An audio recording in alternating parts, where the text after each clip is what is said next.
Ola friends, today's recipe is pav bhaji. ఒక సింపుల్‌గా delicious pav bhaji ఎలా చేసుకుంటామో చూద్దాం. సో, ఫస్ట్ అయితే ఇక్కడ ఒక కడాయి పెట్టుకొని నేను ఇక 3 స్పూన్స్ ఆయిల్, తర్వాత 3 స్పూన్స్ బటర్ కూడా యూజ్ చేస్తున్నాను. మీకు బటర్ నచ్చకపోతే ఘీ వేసుకోండి. లేకపోతే ఘీ కూడా నచ్చకపోతే ఓన్లీ ఆయిల్‌లో ఫ్రై చేసుకోండి. సో, కొంచెం హీట్ ఎక్కాక ఇక్కడ నేను సన్నగా తరిగిన ఆనియన్ వేసి ఫ్రై చేస్తున్నాను. ఆనియన్ వేసినప్పుడు నేను కొంచెం జీలకర్ర కూడా వేసి బాగా కలుపుకుంటున్నాను.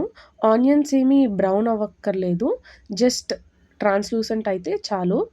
తర్వాత ఇక్కడ నేను Kashmiri red chilli powder use చేస్తున్నాను కలర్ కోసం. ఒక హాఫ్ స్పూన్. తర్వాత ఒక 3 స్పూన్స్ పావ్ బాజీ మసాలా కూడా వేసుకుంటున్నాను.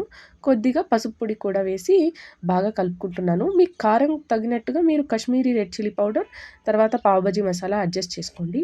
తర్వాత సన్నగా చాప్ చేసి పెట్టుకున్న క్యాప్సికమ్, టొమాటోస్ వేసి బాగా కలుపుకోవాలి.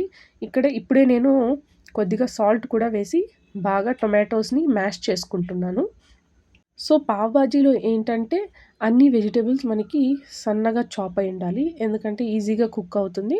తర్వాత మ్యాష్ చేయడానికి కూడా ఈజీగా ఉంటుంది. సో, ఇలాగా టొమాటోస్‌ని, క్యాప్సికమ్, ఆనియన్ అన్నిటిని మ్యాష్ చేసుకుంటూ ఉండాలి. సో, ఇది బాగా స్లో ఫ్లేమ్‌లో చేస్తే మనకి ఇక్కడ ఇలాగ ఆయిల్ కూడా బాగా ఫ్లోట్ అవుతుంది. అన్నీ కొంచెం లో ఫ్లేమ్‌లోనే చేసుకోవాలి. అప్పుడే మనకి టొమాటోస్ కూడా బాగా కుక్ అవుతుంది. రానెస్ పోతుంది. సో, ఇలాగా ఆయిల్ ఫ్లోట్ అయిన తర్వాత ఇక్కడ మనం బాయిల్ చేసి పెట్టుకున్న పొటాటో, తర్వాత బఠానీస్ వేసుకుంటున్నాను. అందులోనే కొద్దిగా సాల్ట్ కూడా వేస్తున్నాను. ఎందుకంటే అప్పుడైతే మనం టొమాటోస్‌కి సరిపోయే సాల్ట్ వేశాను. ఇప్పుడు పొటాటోస్ యాడ్ చేస్తున్నాను కాబట్టి సాల్ట్ వేస్తున్నాను. తర్వాత కొద్దిగా కొత్తిమీర కూడా వేసి బాగా మ్యాష్ చేస్తున్నాను. మీ దగ్గర బఠానీస్ లేకపోతే ఫ్రోజన్ బఠానీస్‌కి కూడా డైరెక్ట్‌గా మీరు వేసుకోవచ్చు.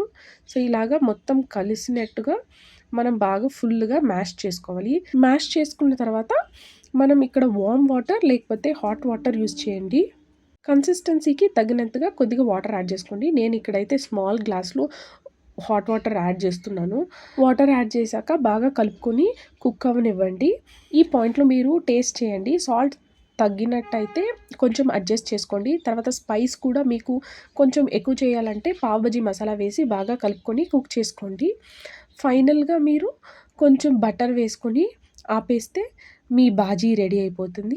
పావ్ అయితే అందరికి తెలిసినట్టుగా 2 వైపులా బటర్ వేసుకొని బాగా టోస్ట్ చేసుకొని సర్వ్ చేసుకుంటే మన పావ్ బాజీ రెడీ అయిపోతుంది.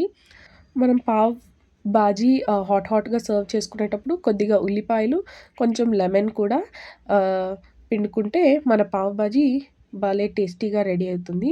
ఈ సింపుల్ రెసిపీ మీకు గనక నచ్చినట్టయితే do like, share, comment and subscribe. Also do check out the ingredients in description box and don't forget to hit the bell button for the further notifications. Bye bye.